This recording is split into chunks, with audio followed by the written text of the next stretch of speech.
Good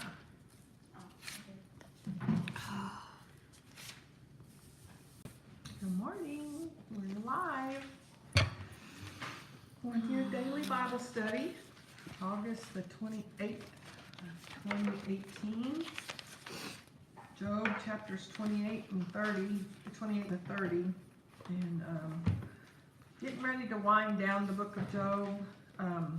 Today, Job's talking, and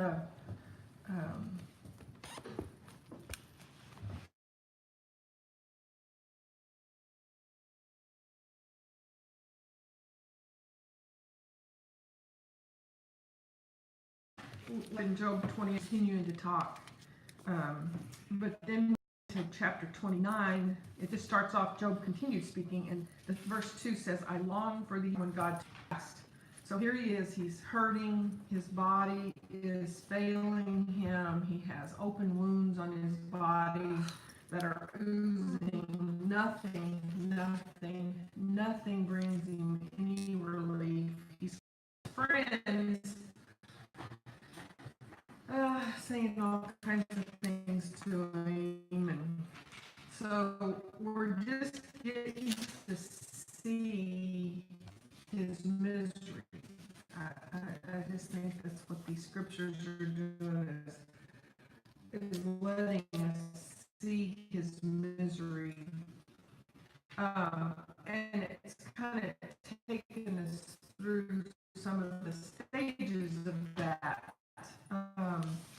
And this one stage is that then he goes back to when things was good. You know, how he longed for all, and been in pain the way I don't see a reason not all had I have toothache that's lasted a few days before I went and I've had surgery, but it's hard for me, you know. I haven't walked in those shoes.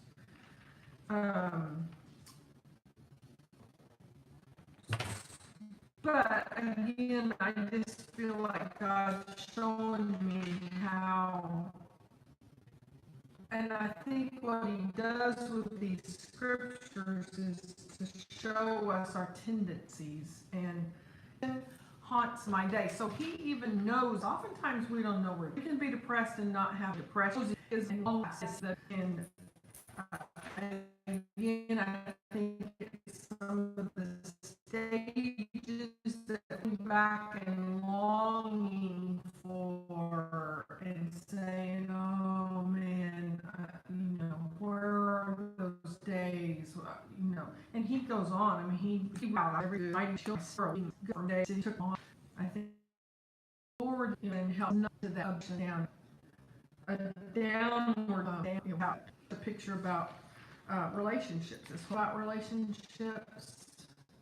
This whole book on Job, the Bible itself is on relationships, but I'm saying the book of Job is about relationships. And then 2 Corinthians chapter 2, verses 12 through 17 is about relationships. I found it interesting that Paul, all of us, or at least I'll speak for myself, have a tendency to want to put Paul up on this pedestal because he's, you know, he's one of the greatest apostles, if not the greatest apostle, and wrote half of the New Testament and had such revelation from God, and yet he says in verse 13, "But I had no peace of mind because my dear brother Titus hadn't yet arrived." So how many of y'all been waiting by the door, and you know, your wife or your husband, you know, they're on the translate it worry, it said that he had no peace of mind about Titus, but again about relationship. He loved Titus. He cared for Titus. This is back in the day before vehicles. They walked everywhere they went. There was lions and tigers and bears along the path. I mean, Any number happened in his mind until he knew. And that's Paul. That's Paul. He was human. He actually had things, peace of mind to leave him, and I thought that was good. But then in verse, but thank God, He has made us His captives and continues to lead us along in Christ's triumphal procession. Now He uses us to spread the knowledge of Christ everywhere, like a sweet perfume. Our lives are a Christ-like fragrance, rising up to God. And we read in the Leviticus about those sacrifices where they killed the sacrifice. They had a certain ceremonial tradition, step-by-step process that had to be followed. One of the final steps was burning the fat to make a pleasing aroma to the Lord. And Cheryl has spoken to me. So I don't know what God is like. On the surface, it looks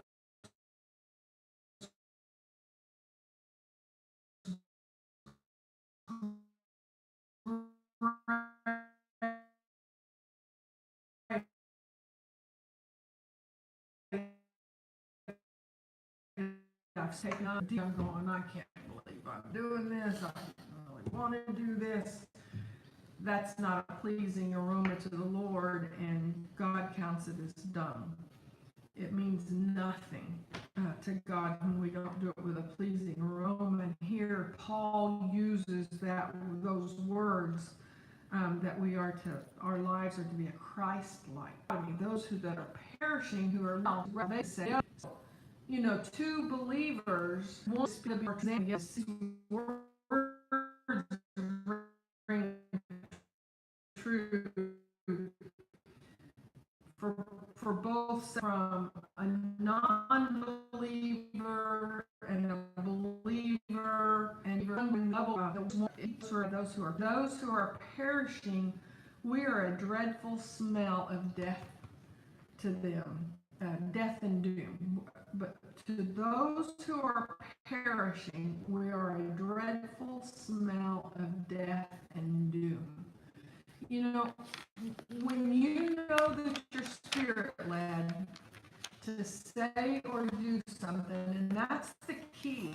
If it's our flesh, and I'm just wanting to preach at Angie to hear my preaching.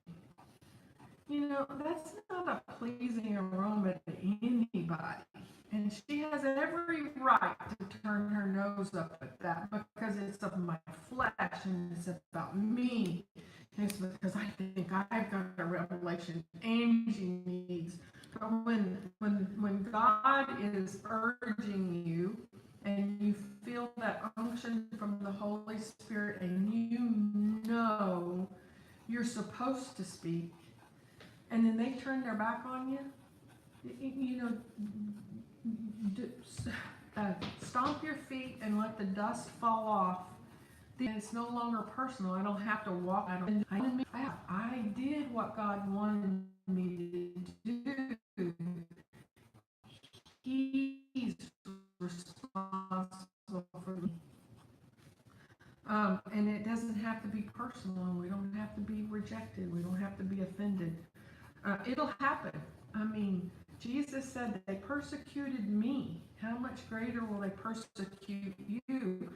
And when you're being rejected by somebody, it feels like persecution at times.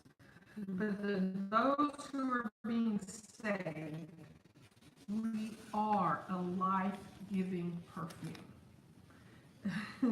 And who is adequate for such a task as this? It's just so encouraging. This whole year,